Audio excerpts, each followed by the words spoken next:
तो चलो बच्चों, हमने दो इक्वेशन लिया, ये अब हमारे साथ सिमल्टेनियस इक्वेशन है। इसका वैल्यू जब फाइंड आउट हो गया तो ये लाजिमी इक्वेशन को सेटिस्फाई करेगा। अब मैं चेक करता हूँ, इस दोनों को सॉल्व करने के लिए, इस सिमल्टेनियस इक्वेशन को सॉल्व करने के लिए हम तीन मेथड का इस्तेमाल करते हैं। नंबर 1 एलिमिनेटिंग मेथड और टर्मिनेटिंग मेथड। एलिमिनेटिंग और terminating method. Number 2 equating method.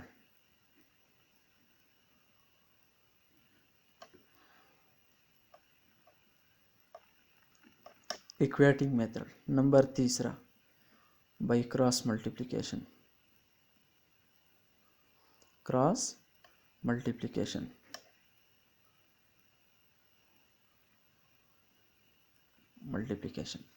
तो लेट्स टेक इट बेटा कि एलिमिनेटिंग मेथड में हम इस इक्वेशन को किस तरह सॉल्व करते हैं। तो लिहाजा देखते हैं,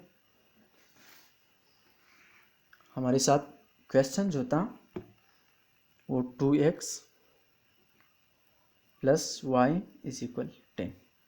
दूसरा इक्वेशन था 4x plus Y is equal 4। Equation number 1, equation number 2। In which one method? Eliminating method. Eliminating या टर्मिनेटिंग मेथड में इस दोनों इक्वेशन में एक वेरिएबल को टर्मिनेट करना है। अब कौन से वेरिएबल को हम किस तरह एलिमिनेट करें? इस दोनों में से ये वाई वेरिएबल जो ना ये एक जैसे है। अगर हम एक इक्वेशन को दूसरी इक्वेशन से सब्ट्रैक्ट करें तो एक खुद ब खुद ख़त्म हो जाएगा, दूसरा रह जाएगा। अब मैं कहता हूँ कि subtract equation 2 from 1। Subtract equation 2 from 1। तो 2x plus Y is equal 10 और minus 4x minus Y is equal -4। ये 2x से जब -4x सब्ट्रैक्ट हो जाए तो -2x, ये दोनों अपोजिट साइन है, कैंसिल आउट, इज इक्वल -6 आया, जस्ट 6 आया। अब क्या करना है? अब both hand side multiplied by -1, तो ये 2x is equal -6, x is equal -6 और 2। x का वैल्यू हमारे साथ आया -3। x का वैल्यू क्या है? -3। अब मैं देखता हूँ कि how to find the value of y। Put this x is equal to -3 are equation number 1 और इक्वेशन नंबर 2। तो let's equation number 2 2 into x का value -3 plus y is equal 10। तो -6 plus y is equal 10, y is equal 10 plus 6, y is equal 16। इसका value ये है। अब मैं verification कर रहा हूँ कि इस इक्वेशन को सेटिस्फाई करता है, यानी गिवन इक्वेशन जो है ना इसको सेटिस्फाई करता है। यानी मैं पहले वाली इक्वेशन में इस दोनों का वैल्यू फुटअप कर रहा हूँ। तो 2 इंटू एक्स का वैल्यू -3 था, प्लस वाई का वैल्यू 16 है, इज इक्वल 10 है। तो -6 आया प्लस 16 इज इक्वल 10, तो 10 is equal 10। Left hand side is equal right hand side. तो अब ये इक्वेशन सेटिस्फाई हुआ, इसके वैल्यू जो है उसने इस इक्वेशन को सेटिस्फाई किया, और पिछले वाले में सेटिस्फाई नहीं कर रहा था। यहाँ क्यों? कि ये एक ही इक्वेशन था, सिमल्टेनियस था, एक ही इक्वेशन था। तो इस तरह हम इस इक्वेशन को सॉल्व करते हैं, सिमल्टेनियस इक्वेशंस को। फिर जब हम ये डिफरेंट आ जाएं, मतलब ये 2x plus 4y is equal 10, ये 3x plus 5y is equal 10, then फिर क्या करेंगे? इसमें तो एक सेम नहीं है, इस मेथड को फिर हम फॉलो नहीं कर सकते इक्वेटिंग टर्मिनेटिंग मेथड, इसलिए हम फिर दूसरी एक मेथड को इस्तेमाल करते हैं, उसे हम कहते हैं इक्वेटिंग मेथड। कौन सा? Equating method. इक्वेटिंग मेथड में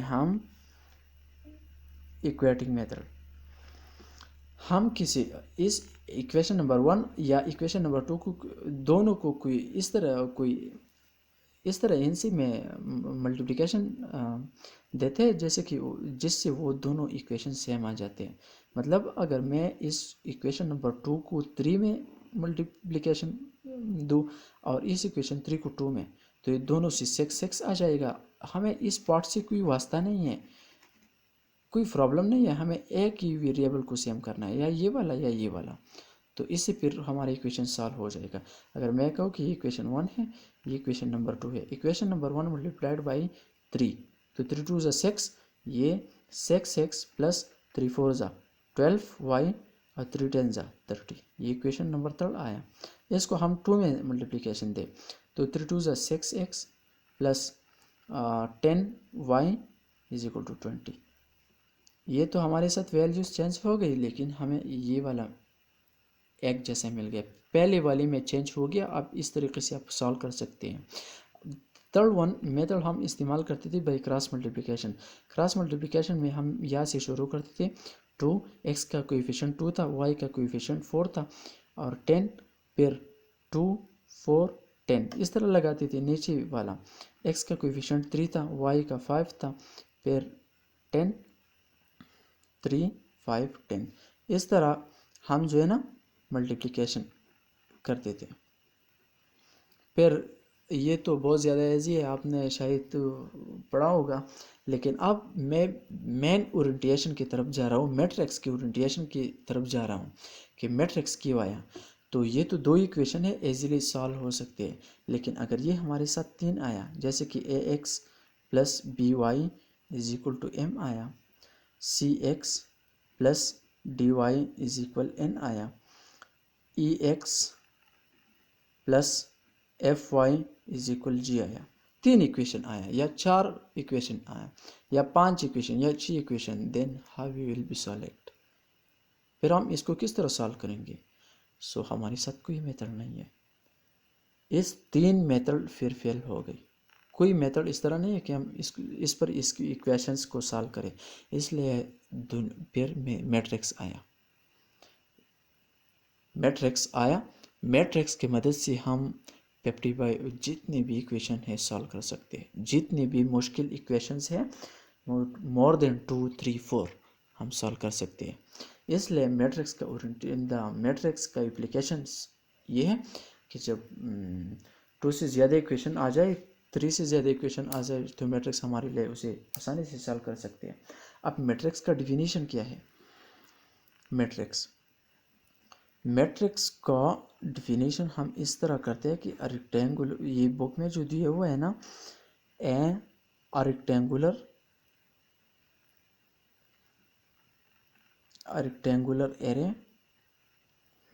rectangular array which contain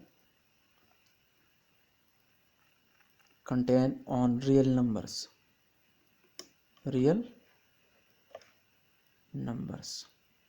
मतलब हमारे साथ एक बॉक्स है, ये रेक्टेंगल भी हो सकते हैं, स्क्वायर भी हो सकते हैं, इसमें हमारे साथ ए बी सी मतलब रियल नंबर्स है, D E F, where A B C D E F belong to real number, ये रियल नंबर होगा।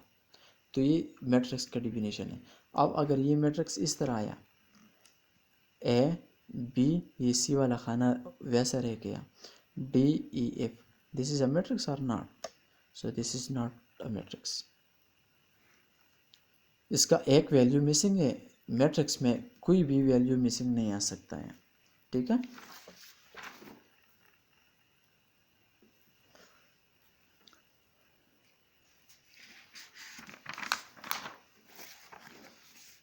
तो मैट्रिक्स का डिफिनीशन तो आपके समझ में है। अब मैं मैट्रिक्स तो मतलब कोई इस तरह rectangle array A B C D E F G H I, ये हमारे साथ कोई मैट्रिक्स है। अब इस मैट्रिक्स में हम किस चीज़ को डिस्कस कर रहे हैं? मैट्रिक्स का तो डिफिनीशन शायद समझ में आया होगा। अब मैं मैट्रिक्स में कॉलम और रो के बारे में जा रहा हूँ।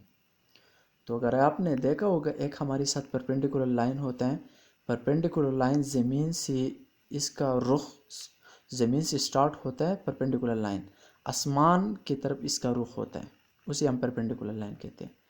हॉरिजॉन्टल लाइन जो जिसका रुख पहाड़ों की तरफ या नॉर्थ ईस्ट या साउथ वेस्ट की तरफ होगा, नॉर्थ साउथ ईस्ट वेस्ट की तरफ इसका रुख होगा। तो ये इसमें जितनी भी line north the east west की तरफ इसका रुख होता है, इसका रुख बन जाता है ये वाला लाइन, ये वाला लाइन, ये वाला लाइन, ये वाला लाइन। इसके बरक्स ये वाला लाइन जो है ना, ये वाला लाइन, इसका रुख किस तरफ है? ज़मीन से आसमान की तरफ, ज़मीन से आसमान की तरफ। तो ज़मीन से आसमान की तरफ जितनी परपेंडिकुलर लाइन, इसी अगर हम इसकी जितनी भी हरूफ है हम बॉक्स में डालें, बॉक्स में, तो उसे हम कॉलम कहते हैं, मैट्रिक्स की कॉलम। ये जो मैंने बनाया ये हॉरिजॉन्टल, हॉरिजॉन्टल, उसे ब्लू कलर वाली जो है ना उसे हम कॉलम्स कहते हैं। ये इस तरह जो है ना, इसके अंदर जो नंबर्स है उसे हम रो कहते हैं, रो। और ये इस तरह जो है ना वर्टिकल बॉक्स, उसे हम कॉलम्स कहते हैं, कॉलम्स, मैट्रिक्स की कॉलम्स और रो। तो आप शायद समझ में आया होगा। अब मैं आपसे पूछ रहा हूँ कि इसमें कितनी रोज़ और कितनी कॉलम है? 1 रोज़, 2 रोज़, 3 रोज़, 3 रोज़ हैं। अब कॉलम कितनी है? 1 कॉलम, 2 कॉलम, 3 कॉलम। तो किस तरह लगाना है, इसका कोई प्रोसीजर है? हाँ, यस है। जैसे कि हम रिलेशन में जब पेयर्स लेते हैं तो सबसे पहले एक्स कॉमा वाई लेते हैं, इसलिए हम यहाँ जब पेयर्स लेते हैं तो सबसे पहले रो और फिर कॉलम। तो रो बाई कॉलम, इस तरह इसका ऑर्डर के रिप्रेजेंटेशन है, रो बाई कॉलम। अब इसमें कितनी रो है? 3 रो है। बाई कितनी कॉलम है? 3 कॉलम, 3 कॉलम। कॉलम लास्ट में आते हैं, रो पहले आते हैं, इसलिए तुम्हें ये भी समझ में आया होगा। अब हम इसकी टाइप्स के बारे में जा रहे हैं। रो और कॉलम तो समझ में आया। अब ये जो इस तरह नोटेशन जो मैंने लिखा उसे हम क्या कहते हैं? Order of A matrix, order of A matrix, एक मैट्रिक्स की ऑर्डर, ऑर्डर मतलब कोई नोटेशन, तो इसका नोटेशन इस तरह है, ऑर्डर। अब मैं इसकी टाइप्स के बारे में जा रहा हूँ कि इसके कितने टाइप्स हैं। तो सबसे पहले लाजिमी है कि जब कोई matrix column only and only contain by row, तो उसे हम रो मैट्रिक्स कहते हैं, रो मैट्रिक्स। मैं एक डिफिनेशन लिखता हूँ, लिख रहा हूँ, और फिर आप खुद ही लिख सकते हैं। A matrix which contain, a matrix which contain only and only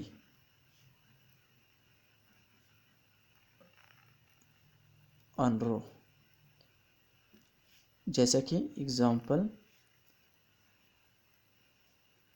ABC, ये वाला, ये हमारे साथ रो मैट्रिक्स है, ओनली ओनली ये रो पर मुश्तमिल है। इस तरह column matrix, a matrix which contain only and only on column, जैसे कि 1 2 3, ओनली एंड ओनली कॉलम। लेकिन अगर हमारे साथ इस तरह कोई नंबर्स आया तो ये क्या है? ये तो रो भी हो सकते हैं, कॉलम भी। तो ये हमारे साथ तो रो मैट्रिक्स भी हो सकते हैं, कॉलम मैट्रिक्स भी। तो कॉलम और रो मतलब रो भी कॉलम भी, 1 कॉलम बाय 1 रो, तो इसलिए ये स्क्वायर मैट्रिक्स भी आ सकते हैं। तीसरा नंबर हमारे साथ जो है ना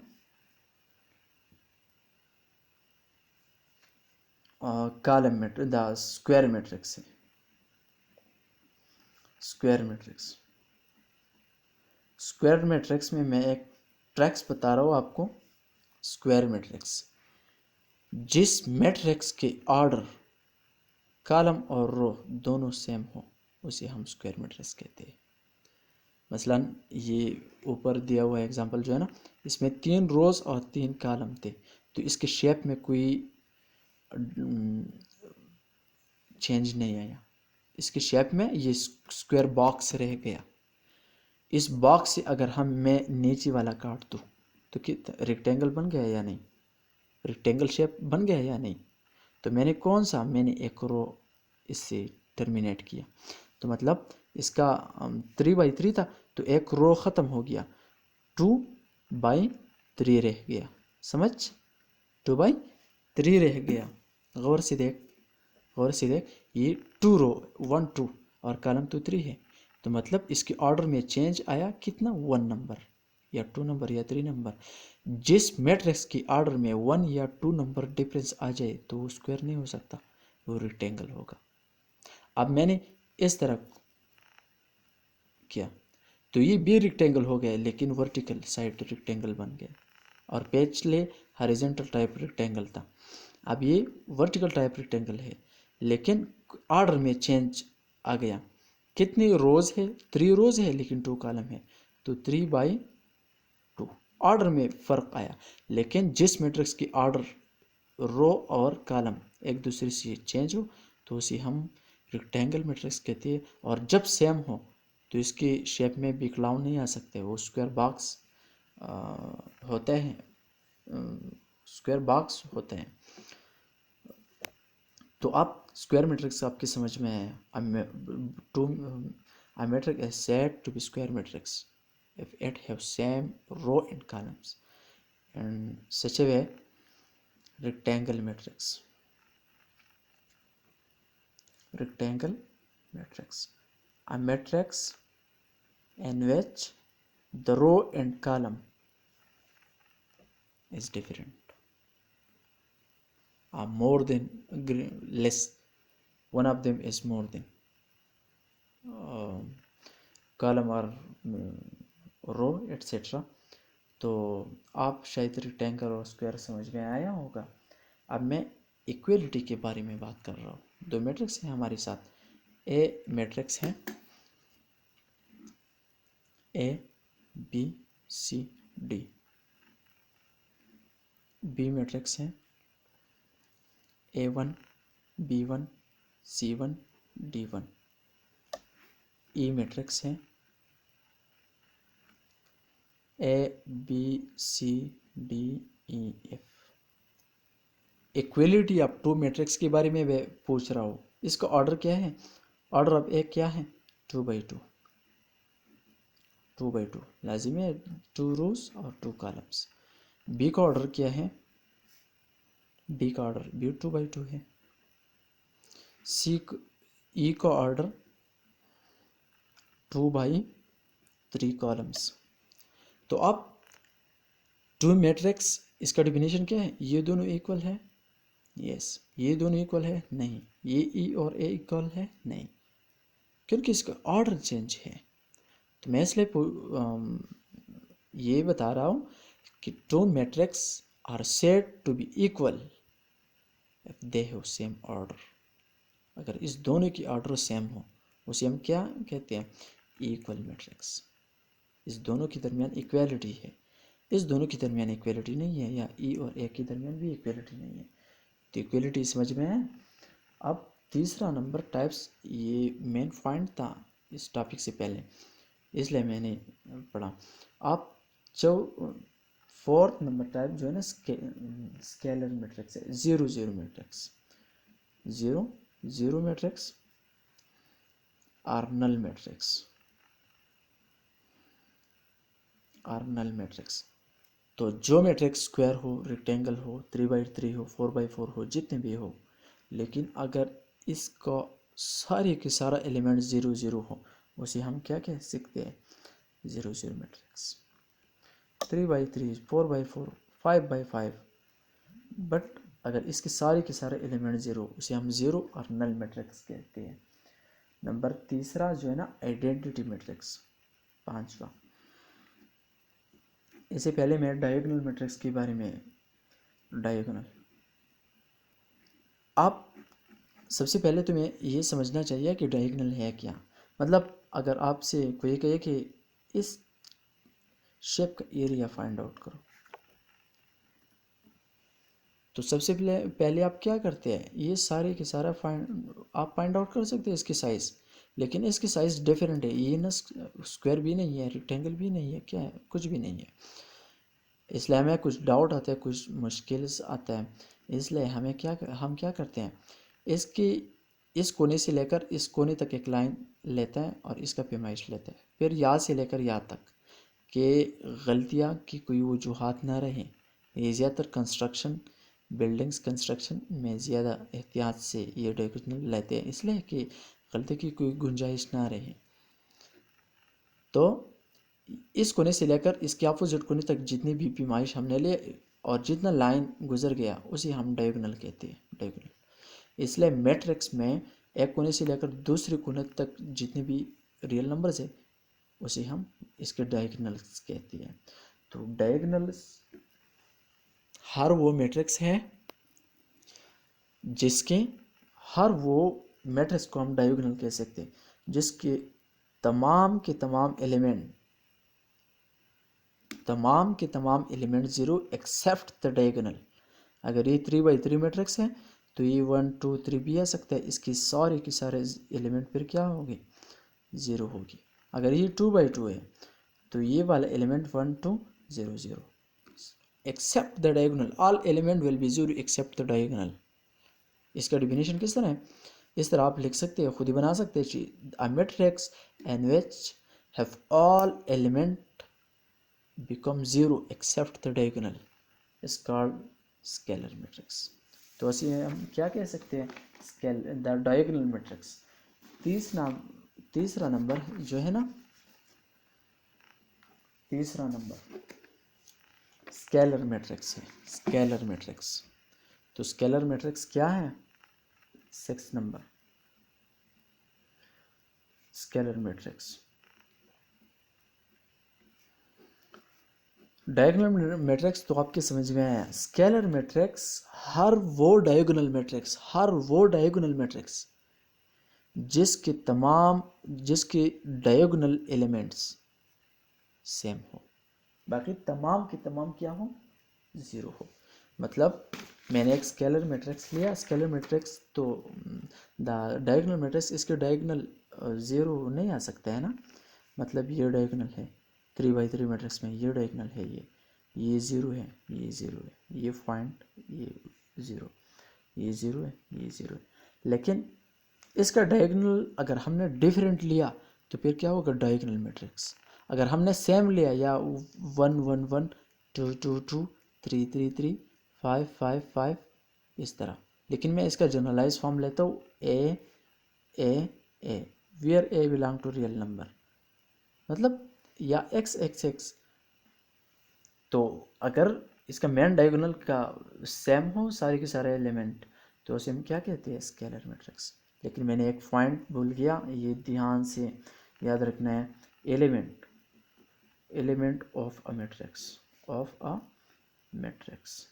एक मैट्रिक्स के एलिमेंट किस तरह आ सकते हैं, मतलब मैं एक जनरलाइज एलिमेंट लेता हूँ।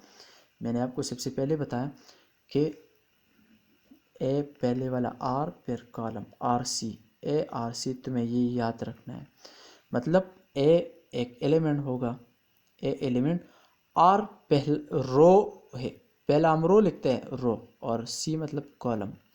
तो ये ए मैंने लिखा लेकिन इसके साथ वैल्यू क्या है, ये पहला वाला रो है और पहला वाला कॉलम। ये पहला वाला रो है, दूसरा वाला कॉलम, क्योंकि इस तरफ जाता है, इस तरफ दूसरा कॉलम बन गया। ये A1 तीसरा कॉलम बन गया, ये A1 फर्स्ट रो चौथा वाला कॉलम। इस तरह ये जाएगा कब तक, A1 अप टू M। समझ, ये M मतलब ये वो लास्ट नंबर, लास्ट वाला कॉलम कोई कुछ होगा ना। अब मैं इस तरह जा रहा हूँ, ये पहला वाला रो था लेकिन अब रो चेंज होने वाला है, ए दूसरा वाला रो शुरू हो गया, कॉलम तो पहला वाला है, A3 1 A4 1 इस तरह जाएगा कब तक, AN1 इस तरह, 2 2, A 3 2, A 4 2, अब तक कब तक A N 2, इस तरह A 2 3, A 2 4, क्योंकि कितना सिर्फ रो चेंज हो रहा है, 1 दूसरा वाला रो, तीसरा वाला रो, तीसरा वाला रो, कॉलम तो तीसरा वाला है लेकिन रो चेंज हो रहा है, A up to A N 3, इस तरह A 2 4, A 2 5, 2 ये 3 है, ये 4, फोर्थ कॉलम है ना, फोर्थ कॉलम तो चेंज नहीं हो सकता, ये 2 ये 3, A 4 4, A 4 5 up to A N 4, इस तरह ये A दूसरा रो है, M तो M कॉलम है, A 3M, A 4M up to A N row M column, ये इसका जनरलाइज फॉर्म है एलिमेंट। तो इस तरह कोई क्वेश्चन आ जाएगा, बहुत लंबा क्वेश्चन दिया होगा कि A इज इक्वल मसलन 0 2 0 3 1 2 1 5 8 6 7 9, हमें दिया होगा कि A 3 1 फाइंड आउट करो, A 4 2 फाइंड आउट करो, A 2 2 फाइंड आउट करो, A 3 3 फाइंड आउट करो। तो A 3 1 3 का मतलब रो, तो कौन सा रो, 1 2 3, तीसरा वाला रो, और इसमें कॉलम पहला, तो ये वाला 6 नंबर आया, 6 इसका वैल्यू क्या है 6। अब A 2 2, 2 रो 2 कॉलम, दूसरा वाला रो दूसरा वाला कॉलम, इसका वैल्यू 5 नंबर है 5। A 3 3, नो तीसरा रो तीसरा कॉलम 9, इस तरह इस उसे हम एलिमेंट्स कहते हैं और इस तरह हम फाइंड आउट करेंगे। नंबर नेक्स्ट हम जा रहे हैं जो ना, रेक्टेंगल तो हो गया, आइडेंटिटी और फिर transpose of matrix, transpose the transpose of a matrix, what do you mean by transpose of a matrix. तो बच्चों अगर हमारे साथ कोई मैट्रिक्स होता है A B C D, ध्यान से देखो, इसका ट्रांसपोज का मतलब क्या है, the shifting row into column, the shifting row into column in a given matrix. एक मैट्रिक्स, एक दी हुई मैट्रिक्स में, दिए हुए मैट्रिक्स में कॉलम्स और रो की शिफ्टिंग को, चेंजिंग को हम क्या कहते हैं, ट्रांसपोज। अपडेट मैट्रिक्स, इस मैट्रिक्स के ट्रांसपोज मतलब ये हमारे साथ एक मैट्रिक्स है, इसका रो ये है, दूसरा रो ये है, मैं इसका ट्रांसपोज ले रहा हूँ, तो मैंने कहा कि इसका रो जो है ना कॉलम को चेंज करूँ। हाँ देख, ये हमारे पेन है, इसकी इस साइड पे A है, इस साइड पे क्या है B, ये वाला देख मैंने रो बनाया है ये पेन से, ये A है ये B, मैं इस तरह इससे कॉलम बना रहा हूँ। हाँ ए अपने जगह पर है, ए अपने जगह पर है, स्क्रू की मदद से टाइट हुआ है। अगर ये बी जो है ना वहाँ से यहाँ तक आया तो ये रोटेट हो गया, ए अपना जगह पर रह गया, बी नीचे आया, तो रो से कॉलम हो गया या नहीं, या मैं इस तरह बनाऊँ, ये तो रो मैट्रिक्स है, इसका कॉलम क्या हो जाएगा, इस तरह हो जाएगा ए बी। हाँ ए बी मैंने यहाँ पुट किया ये कॉलम, अब ये रो है, ये मैं कहाँ से रोटेट कर रहा हूँ, मेन डायगोनल से, ये इसका मेन डायगोनल नहीं था। अब इस साइड पे सी है, इस साइड पे डी, मैं डी से उसे पकड़ कर घुमाता हूँ, कॉलम बनाता हूँ, मैंने कॉलम बनाया इससे, तो सी जो है ना ऊपर चला गया, तो यहाँ सी आया, यहाँ डी, उसे हम ट्रांसपोज कहते हैं। और transpose represent by A T, इस तरह भी, या ट्रांसपोज ऑफ ए मैट्रिक्स और बी मैट्रिक्स। तो मैं इसमें बात सिर्फ ये याद रखना है कि A is equal A transpose whole transpose A का बराबर होगा, A transpose whole transpose into triple transpose is equal to det A matrix A transpose। तो मैं ये टेक्निकल पॉइंट जो है ना ये याद रखना चाहिए। ये पैराडायगोनल और इसकी जो प्रॉपर्टी है ना हम इसमें भी डिटेल से पढ़ेंगे इंशाल्लाह। नेक्स्ट जो है ना हमारे साथ symmetric matrix, skew symmetric matrix, symmetric matrix और स्क्यू साइमेट्रिक मैट्रिक्स।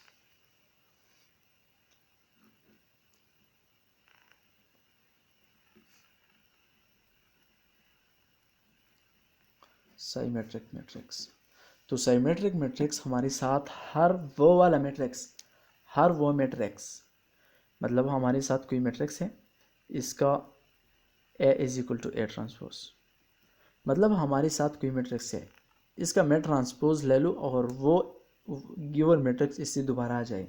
मतलब हमारे साथ ए एक मैट्रिक्स है 1 2 2 3, ये हमारे साथ एक मैट्रिक्स है, मैंने इसका ट्रांसपोज लिया, ट्रांसपोज ट्रांसफर,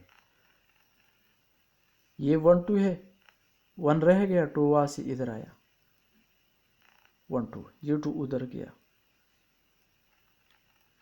ये तो दोनों में कुछ फ़र्क नहीं है, कोई फ़र्क नहीं है, तो इसलिए हमारे साथ A is equal A transpose रह गया। इस such a type such a matrix is called symmetric matrix. अब मैं एक दूसरा क्वेश्चन ले रहा हूँ, स्क्यू साइमेट्रिक्स और anti symmetrics. Skew symmetric matrix, symmetric matrix, skew symmetric matrix, इसका A transpose is equal minus A, मतलब हमारे साथ कोई मैट्रिक्स है कुछ इस तरह 0 -3 3 0, कोई मैट्रिक्स है, मैंने इसका ट्रांसपोज लिया, इस ए को मैंने माइनस में सब्ट्रैक्शन दिया, minus A will be equal 0 अपनी जगह पर रह गया, -0 कोई बात नहीं है, माइनस या माइनस में मल्टीप्लिकेशन हो गया तो माइनस माइनस प्लस, ये +3 हो गया, माइनस प्लस माइनस, ये -3 हो गया, ये 0। अब ये हमारे साथ माइनस वाला आया, इसको अंडरलाइन करें। अब इस ए का ट्रांसपोज ले लो, ए ट्रांसपोज, तो ये क्या है 0, वो वाला -3 इधर आ जाएगा, -3, ये 3 उधर, 3 0, ये वाला आया, इसको भी अंडरलाइन करें। अब देख इसका कंपेयरिंग करें, ए ट्रांसपोज इज इक्वल -ए, ये वाला आया दोनों, ए ट्रांसपोज इज इक्वल -ए, मतलब दोनों से सेम आंसर आया, -3 0 इज इक्वल 0 3 -3 0, ये दोनों सेम आया, लिहाजा उसे हम स्क्यू साइमेट्रिक मैट्रिक कहते हैं। आप कुछ लाज हैं कि मैट्रिक्स कौन कौन सी लाज को सेटिस्फाई करेगा, तो matrix commutative law under addition भी, additive the associative law under addition भी सेटिस्फाई करता है। ऐसे ऐसे पहले दो मैट्रिक्स का एडिशन किस तरह होगा, addition addition of two matrix, two matrix, A हमारे साथ एक मैट्रिक्स है 1, मैं काउंटर एग्जांपल लेता हूँ, अगर मैं जनरलाइज फॉर्म ले लूँ तो शायद आपको कुछ डाउट होगा। फिर 3 4, बी मैट्रिक्स हमारे साथ है 5 6 0 2, ये है।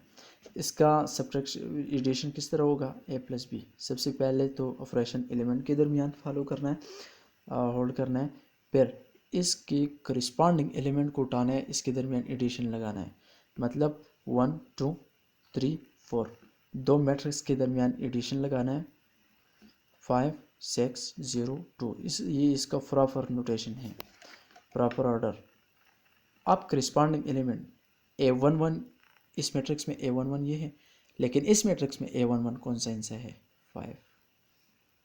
इस दोनों के ऐड करें A + 5। यहाँ A12 2 है, यहाँ A12 6 है, करिस्पॉन्डिंग एलिमेंट इसका ये है, तो 2 + 6। A21 यहाँ 3 है, A21 तो 3, यहाँ A21 0 है 0, यहाँ A22 4 है, यहाँ A22 2 है।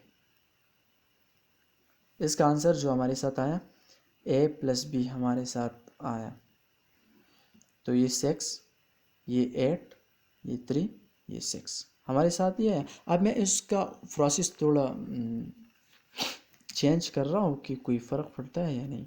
B + A, तो B + A भी इस तरह आ जाएगी, लेकिन उलट आ जाएगा। 5 + 1, 6 + 2, 0 + 3 और 2 + 4, इस तरह।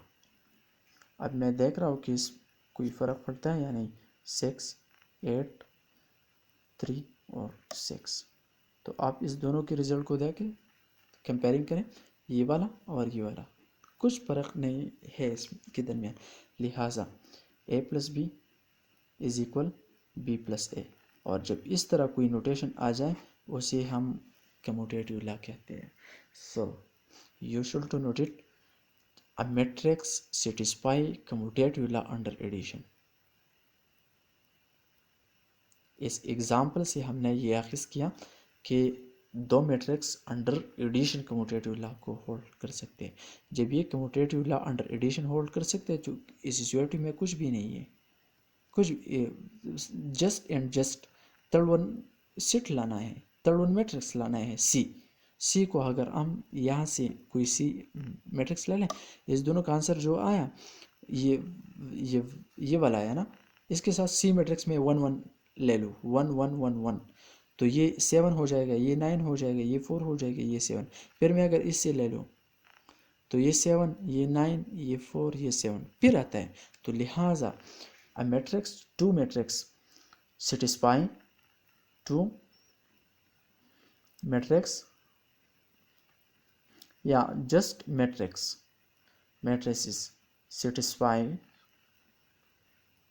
satisfies commutative and associative law under addition. Multiplication हमने चूँकि अब तक नहीं किया, इसलिए मैं कुछ भी नहीं बता रहा हूँ, लेकिन इंशाल्लाह पढ़ूँगा। तो टू मैट्रिक्स एडिशन, और लेकिन अगर आपको कोई मसला है कि कम्यूटेटिव क्या है, एसोसिएटिव क्या है, तो मैं आपको शॉर्ट ग्लेंस दे दूँगा इसके बारे में। कम्यूटेटिव में हमेशा दो एलिमेंट्स होते हैं। मतलब अगर मैं कोई एलिमेंट ले लूँ, 2 और 3 हमारे साथ कोई रियल नंबर है, मैं इस 2 और 3 को इस तरह ऐड करूं और राइट हैंड साइड में इसका ऑर्डर चेंज करूं, इसका नोटेशन चेंज करूं 3 + 2, और इस दोनों के रिजल्ट में कोई असर ना आ जाए 5 = 5, तो उसे हम कम्यूटेटिव लॉ कहते हैं। कम्यूटेटिव लॉ में हमेशा 2 एलिमेंट होते हैं, एसोसिएटिव में 3, डिस्ट्रीब्यूटिव में भी 3, लेकिन डिस्ट्रीब्यूटिव में पेयर्स बन जाता है, एसोसिएटिव में कुछ फ़र्क नहीं पड़ता है। जैसे कि जिस तरह हमने ये एडिशन किया, इस तरह हम इसके साथ थर्ड एलिमेंट भी ऐड कर सकते हैं। अब मैं एडिटिव आइडेंटिटी, एडिटिव इन्वर्स के बारे में जा रहा हूँ।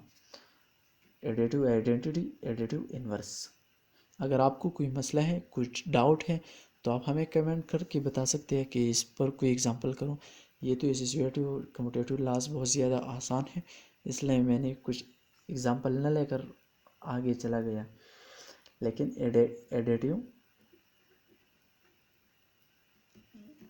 Additive inverse, number second one है एडिटिव आइडेंटिटी। एडिटिव, दोनों एडिटिव का मतलब है एडिशन, इन्वर्स